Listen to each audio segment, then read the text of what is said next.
Hello everyone, welcome to get solve. चलिए solve करते हैं a question is the impulse response of continuous time system is given by h of t is equal to del of t minus 1 plus del of t minus 3. Now the value of step response at t is equal to 2 is, which means आपको यहाँ पे एक impulse response देके रखा है और वहां से पूछा गया है कि स्टेप रिस्पॉन्स क्या होगा। तो हमें पता है, क्या पता है कि इम्पल्स रिस्पॉन्स में इनपुट क्या होता है, डेल ऑफ टी होता है, और जब हम सिस्टम को इम्पल्स देते हैं तो जो रिस्पॉन्स निकलता है उसको बोलते हैं इम्पल्स रिस्पॉन्स।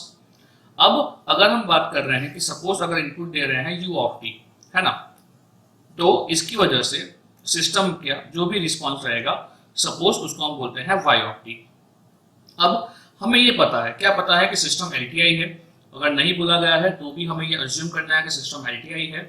तो अब मुझे ये बताओ कि हमें पहले तो डेल ऑफ टी से यू ऑफ टी कैसे मिलेगा। तो हमें कैसे मिलेगा, अगर हम इम्पल्स को इंटीग्रेट कर रहे हैं फ्रॉम माइनस इनफाइनाइट से टी, तो यहाँ पे अगर हम इम्पल्स को इंटीग्रेट करेंगे तो हमें यू ऑफ टी मिलेगा। तो हमें वाई ऑफ टी लाने के लिए भी क्या करना पड़ेगा, जो भी इम्पल्स रिस्पॉन्स देके रखा है हमें उसको इंटीग्रेट करना पड़ेगा। तो ये चीज आपको याद रखना है कि जब भी हमें इम्पल्स रिस्पॉन्स से स्टेप रिस्पॉन्स निकालना है तो हमें वहां इम्पल्स रिस्पॉन्स को इंटीग्रेट करना है। अब यहाँ पे जो हमें गिवन इम्पल्स रिस्पॉन्स देके रखा है, तो चलिए उसकी बात करते हैं। यहाँ पे जो हमें इम्पल्स रिस्पॉन्स देके रखा है वो क्या है। सो इम्पल्स रिस्पॉन्स देके रखा है H of T, and that H of T is equal to, I में से del of T minus 1, del of T minus 1 plus del of T minus 3।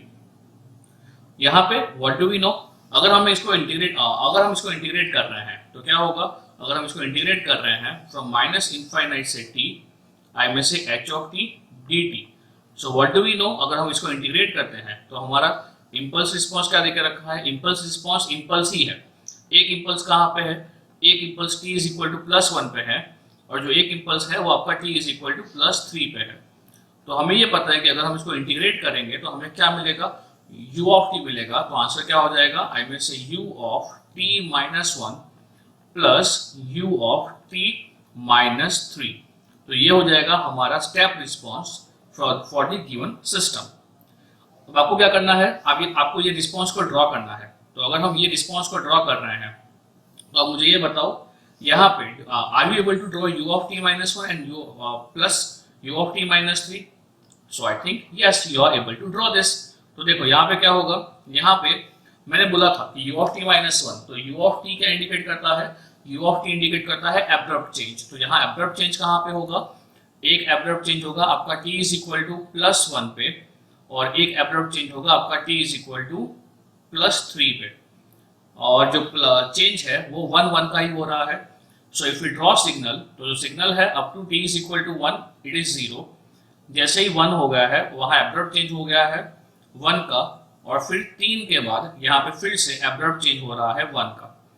So I में से our step response would be 1, और 3 के बाद वो हो जाएगा आई में से 2, 1 का एडिशन हो रहा है। तो ये पूरा का पूरा हमारा स्टेप रिस्पॉन्स है। मगर उन्होंने पूछा क्या है, उन्होंने पूछा है कि at t is equal to 2, यानी कि ये टाइम इंस्टेंट पे आपका रिस्पॉन्स क्या है। तो रिस्पॉन्स क्या है, दिख रहा है, response is what 1। So according to me ये क्वेश्चन काफी इजी था, जिसका आंसर क्या है, at t is equal to 2 आपका रिस्पॉन्स क्या हो जाएगा, 1 हो जाएगा।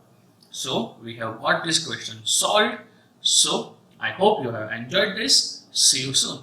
Thank you.